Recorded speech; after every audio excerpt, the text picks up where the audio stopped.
ఆ తాడేపల్లి నుంచే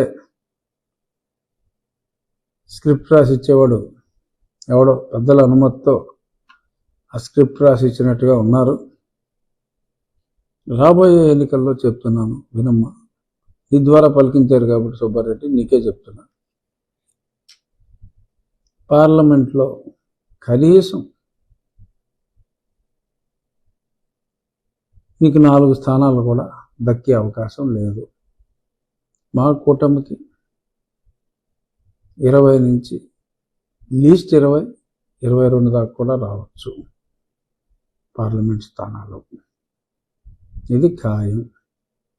అసెంబ్లీలో మీకు చాలా దరిద్రం పట్టబోతుంది.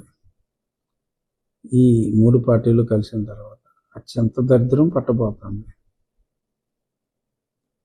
అన్నిటికన్నా ముఖ్యంగా నాది నాది అనుకున్నది నీది కాదు అన్న పాట తరహాలో ఇవాళ మీకు 11 మంది ఉన్నారని చెప్పి సంకలు కొట్టుకుంటున్నారు. రేపు పొద్దున్న అత్యంత దారుణంగా ఇప్పటి నా పార్టీ, ఈ రోజుకి నా పార్టీ అసెంబ్లీ పార్లమెంట్ ఎన్నికల్లో ఓడిపోయిన తర్వాత మీతో సహా ఎవరు ఉండరు అక్కడ. 2/3 వచ్చేస్తే చాలమ్మా, 2/3 వస్తే చాలమ్మా వైవి. అంచేత కనీసం ఒక 7 8 ఖచ్చితంగా వచ్చేస్తారు. మేబీ ఏమన్నా 11 మందిని మీ ఓడే ఇచ్చేస్తాడేమో కూడా నాకు తెలియదు. అది భారతీయ జనతా పార్టీలోకి వెళ్తారా, లేకపోతే ఇక్కడ ప్రభుత్వంలో ఉన్న తెలుగుదేశంలోకి వస్తారా, ఎక్కడికి వెళ్తారో అన్నది పక్కన పెడితే అతిగా మాట్లాడకూడదు. మీ రాజ్యసభ త్వరలో మొత్తం ఖాళీ అయిపోయే అవకాశం ఉందేమో అని మీ వెకిలి మాటలు చూసిన తర్వాత నాకు అనిపిస్తుంది. నిన్నే చెప్పుకున్నాం, ఇండియా టుడే లిస్టులో ఎక్కడ లేడు మనోడు, అడ్రస్ లేడు, అట్రఫ్లాప్ మార్కులు వచ్చినాయి. డిస్టింక్షన్ ఫస్ట్ క్లాస్లో పాస్ అయిన అనేవాడు అడ్రస్ లేకుండా పోయాడు ప్రజాస్వామ్యంలోనే. మరి వాచాలత తగ్గించుకొని ఇంత చెత్త మాట్లాడక్కర్లేదమ్మా, ఇంత చెత్త మాట్లాడించక్కర్లేదమ్మా జగన్. వీళ్ళందరితో ఈ పని నువ్వు చేసుకో, బీ గుడ్ టు పీపుల్.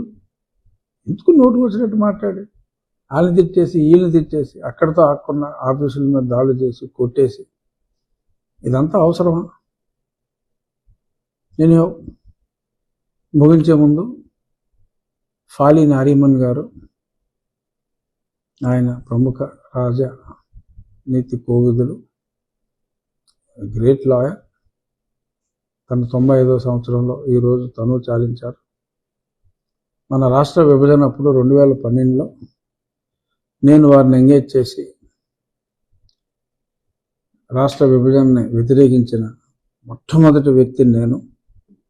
ఆ రోజుల్లోనే చాలా ఎక్కువ బిల్లు నేను వ్యక్తిగతంగా కూడా మరి పే చేయటం జరిగింది ఆయనకి. కానీ దురదృష్టం అప్పుడు ప్రభుత్వాలు మరి అన్నీ కూడా సరైన మద్దతు ఇవ్వక, విభజిస్తే అప్పుడు చూద్దాం ఉన్నారు, విభజించిన తర్వాత ఇంకేం చేస్తా ఉన్నారు. అప్పుడు నేను వేసిన కేసు ఇంకా అలాగే ఎందుకుందో పెండింగ్లో అలాగే ఉంది. ఈ రోజుకి ఎవరైనా ఏపీ స్టేట్ డివిజన్ మీద petition in the supreme court అని కొడితే నా పేరే ముందు వస్తుంది, మిగిలిన తర్వాత వేసిన వాళ్ళందరి పేర్లు అండ్ అదర్స్ అని వస్తుంది. మరప్పుడు ఫర్ షార్ట్ పీరియడ్ నేను ఇదే యువజన శ్రామిక రైతు కాంగ్రెస్ పార్టీలో ఉన్నప్పుడు నన్ను కేసు విత్డ్రా చేసుకోమని కూడా నా మీద ప్రెషర్ పెట్టారు ఇప్పటి ప్రభువులు. ప్రయాస్ అన్నాను నేను, అప్పుడు వెళ్ళిపోయాను కూడా, చెప్పాను కూడా.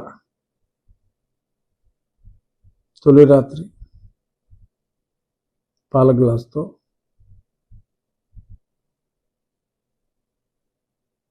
గదిలోకి ప్రవేశించిన పెళ్లి కూతురికి